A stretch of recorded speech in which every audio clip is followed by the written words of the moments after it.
Siyempre, alam nyo naman na araw ng mga patay today, so we will be having a very, very special episode tonight. Hindi lang ito basta kwentuhan. We're diving deep into the pinaka-nakakilabot na karanasan namin sa buhay. But of course, kapag special ang episode, kailangan special din ang guest. Wala na akong time para magpaligoy-ligoy pa. Please welcome the very fresh, the very single and available, my one and only brother, Wilmer. Okay. So bakit ba tayo dito? Siyempre nandito tayo dahil November na ngayon. Marami tayong pwedeng i-share na nakakapangilabot. Ako, may mga experience kong super nakakatakot. At ikukwento ko rin yan dito. Ikaw ba naniniwala ka ba sa mga kulto? Well, para sa mga nanonood, for context, ang background namin, religious background namin, born again Christian, wala kaming mga pamahiin, paniniwala, walis-walis sa gabi, walang ganun. Pero, may mga event kaming personal and parehas kaming nandun sa eksena na hindi mo mapagkakaila. Ayaw ko mong paniwalaan, as in, nabang term, disregard ko siya on that specific time na supernatural. Parang wala lang, nangyari lang siya ng wala lang, tas di na pinag-usapan. Na-open na ulit. Pag ako nga, tinatanong nila, ano bang stand ko sa mga multo? Dati, hindi ako naniniwala masyado. Pero ngayon, I believe na may ganong realm. Walang monsters. Akong puro lang. Kulbit-kulbit lang ng mga experience. Meron akong isang na-experience. Siguro mga na ako nito. Yan na. 18 or 19, personal experience na, hindi ako yung nakakita eh. Just for background. Ito, nagtatrabaho ako nito sa Umise. Umise is club, na parang Japan. Eksena, nagkasalubong kami ng babae, palabas ako sa dressing room, yung babae sa garden. Garden is like, mga cubicle, na pwede kayo doon mag-inom-inom para may a little bit privacy. So, galing yung babae doon. Kalabas ko sa dressing room, sabi ng babae sa akin, Oh Brenda, kasi pangalan ko doon. Sabi sa akin, Oh Brenda, dito ka na agad? Sabi ko, ha? Kalabas ko lang sa dressing room eh. Nabilis mo naman. Sabi ko, bakit? Kala ko nandun ko sa garden eh. Kung wala dito ko sa dressing room. Yung daw, yung buhok ko, yung damit ko that time. Kilabot at tulak. Yun. So, syempre, nakainom ka na that time. Hindi ko na siya masyadong binalikan na naman. Pero yun, naalala ko nangyari sa akin yun. Ang na-research ko about doppelganger, omen siya, bad spirit siya, bad luck, something like that. Hindi ko alam kung para sa nakakita o para dun sa ginagaya. So the next experience is, nalala mo yung President Tower? Okay. Dulong-dulo yung unit ko, tapos sa dulong unit, yung katabi nun, nasunog. Nung nandun ka, sunog pa? Sunog na siya. Nangyari, natapos na. As in, kapit-bahay mo yung unit? Kapit-bahay ko yung sunog na unit. Okay. Ano pa siya, parang bird ba yung kahoy-kahoy ganyan. Lagi na doon si Mami. Nagtatrabaho ako nito sa Wheel Time Big Time. Pero sa time na lumabas kami, tapos galing kami sa Gilis. So nandun ako sa kama.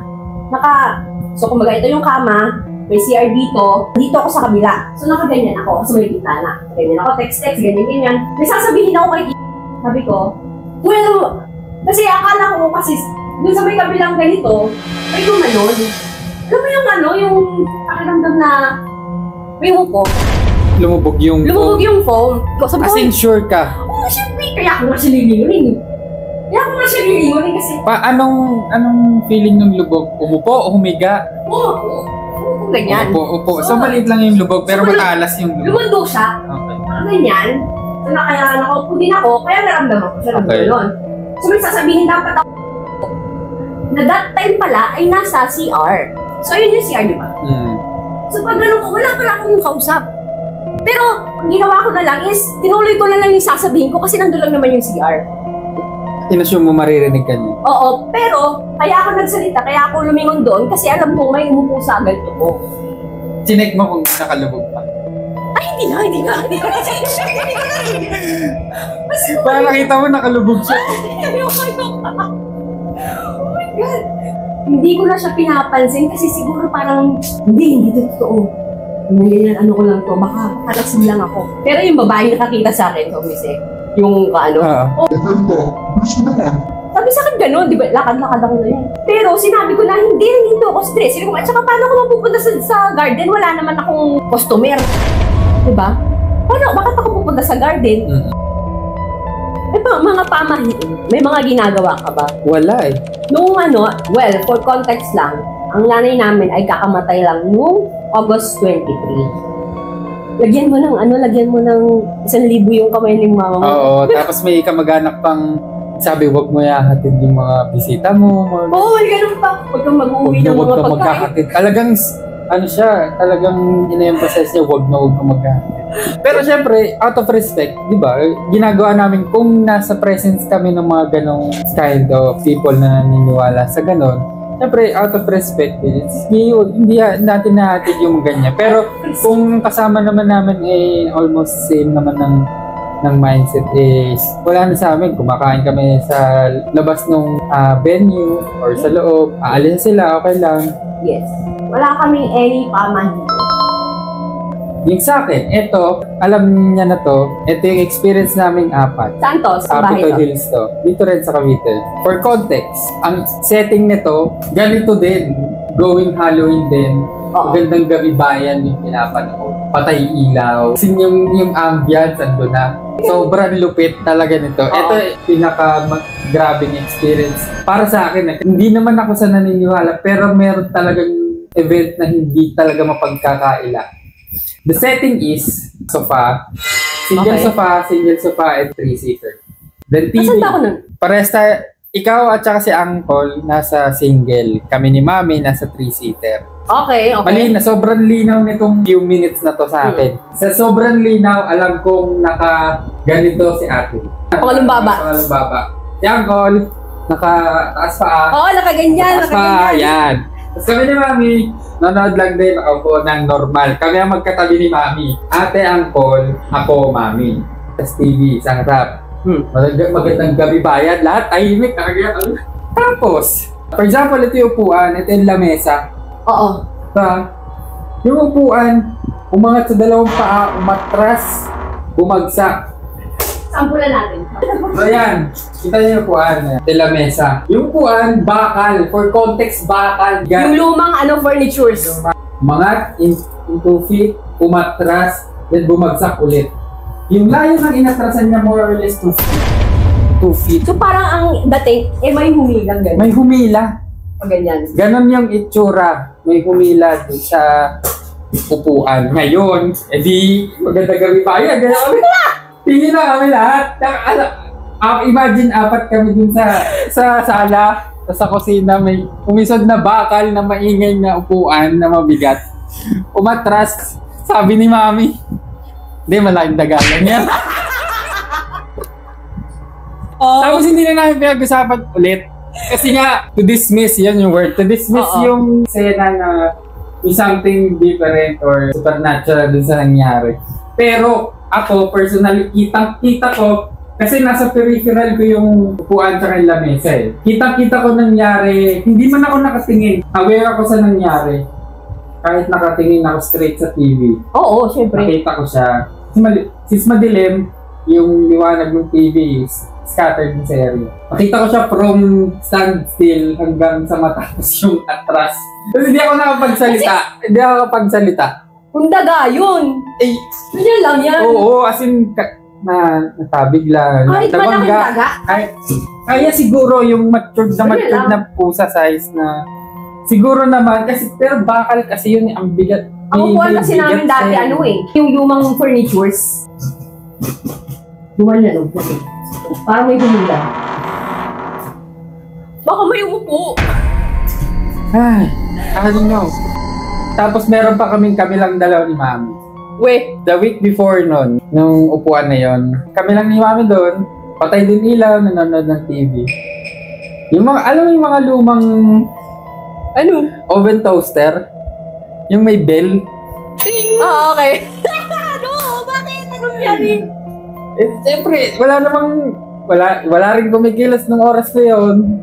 Anong setting nito? Umaga ba to? Ganon din, gabi rin. Madilim, patay ilaw. Ayun, yung oven, walang nagtitinabay, walang nagsalang.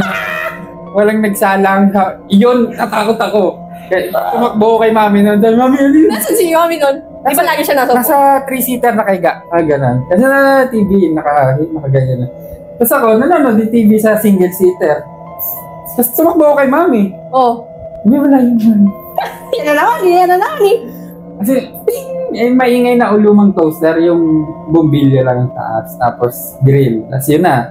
mechanical yung adjustan, yung timer mo. Ang lakas nun, yung lumang gray namin na oven toaster. Yung mahilig. Ito ka yan. High school to si Uncle. Ando pa si Uncle. Hindi pa baka naman sira yung ano. Hindi, wala siyang digital something kaya posibleng masira. Kasi ginagamit pa natin siya noon.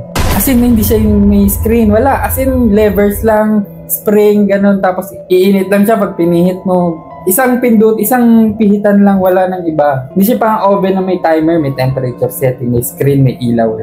Wala. Umiilaw lang siya dahil mainit sa bombilya. Tapos, gabi, ang lakas nun. Takbo siya eh. Buko eh. Swerte ko, wala akong experience na narinig na boses, nakitang muka. Kasi merong ganun eh, yung nakakakita. Sobrang kapaniwala yung eksena sa isip nila, may nakikita na sila. May mga ganun. Eh, ganun ako. Naalala mo naglayas ako? Okay. Nag-apartment ako sa Indang. Bangkod. Oo, sa Bangkod. Okay. Di syempre, tulog na kami, tulog na. Tapos nagising ako. Alam mo yung diwa mo na nasa gitna ka ng gising at panaginip? Okay. Half asleep. Oo, half asleep. Tapos Nakakagalaw ka? Oo, nakakagalaw ako. Okay. Kasi may tinatawag ng sleep paralysis. Tapos, nung pagkadilat kong ganyan, may nakita akong shadow. Alam mo yung sa mga CR? Yung yung forma parang ng blank? Oo, yung ganyan. Blank na ano. Yun, nakita ko yun. Literal, nakita ko talaga. Tapos lumalapit siya sa akin, boom. Di ba boom. dahil patay ilaw? Hindi, malinaw siya. Hindi ko lang alam kung dahil in between Half ako. asleep ka? Oo, pero nangyari sa akin yun na, Ano, patay ilaw? patay ilaw. Saan pa naman siya naaninag? May ilaw sa labas eh. Yung silhouette niya, kita mo. Oo, nakita ko yung silhouette niya. Walang mukha, walang anything. Basta, anino lang siya. So, nakita kong ganyan. Dito si Boylet. Tapos nakaganyan ako. Gumanong, ganyan. Tapos, akala yata niya, nananaginip lang ako. So, pinag-usapan namin yung kinabukas. Sabi ko, hindi ako nananaginip. Kasi rumistro eh. Oo. Gumagano siya, boom. Kung palapit ng ganun, gumano na ako. Snap Tapos, yung movement niya. Oo, ganun, boom. Hindi siya naglalakad. Oo nga, float. Boom, boom, boom. Snap. Oo. Tapos, gumanon ako. Tapos, tumitili ako. Tapos sabi, Gising siya. nagising siya. Sabi, nananaginip ka lang. Kinabukasan pinagwentuhan ako. Hindi ako nananaginip. Talagang may nakita akong ganyan. Ang research ko yan eh. Yung mga shadow na nakikita mo is like a spirit na tinatry nilang maging tao. Mga spirit na gustong maging tao. Yun lang intention. Yun yung Walang intention specific. nila. Oo. Yun ang intention nila. Share nyo sa comments kung may mga pares kayong experience ng mga ganun, mga Ano kaya? shadow na walang figure. Ano lang, parang sokla, anino. Oo. Ganun kung ganun kalinaw. Diba? Malinaw siya, malinaw. At saka, kakagising lang, ganyan. May ilaw sa labas, sa may sala. Tapos yung ilaw sa kwarto, sarado. Anong sunod na eksena? Nung nawala na siya, di ba, gumanyan ako. Sa likod ni Boylet. Ganyan. Kasi nakikita ko palapit na siya eh. Tapos gumanon na ako, tumalokbong na ako. Tapos nung maya-maya, gumanon na ako, syempre wala na siya. Tapos sabi ni Boylet, nananaginip ka lang, ganyan-ganyan. Hanggang sa nakatulog na lang ulit. Ano yun eh, bangkod yun eh. Tapos mga gubat-gubat siya sa likod. Recently, namatay yung mother namin. Pero ito ay dream-based. Yung dreams ay consolidated elements ng mga experiences mo sa buhay. Sabi ko sa sarili ko, nananaginip ako. Bakit ka nandito? Di ba kakamatay mo lang? Ano yung pakiramdam mo that time? Feeling ko, totoo yung nangyari. Sa isip ko, habang nananaginip ako, kung nandito ka, hindi nandito rin si Mami. Meron ako naalalang hindi mo pa nakukwento. Ito nakakatawa. Yung pusa. Ay! Yung pusa. Pusa!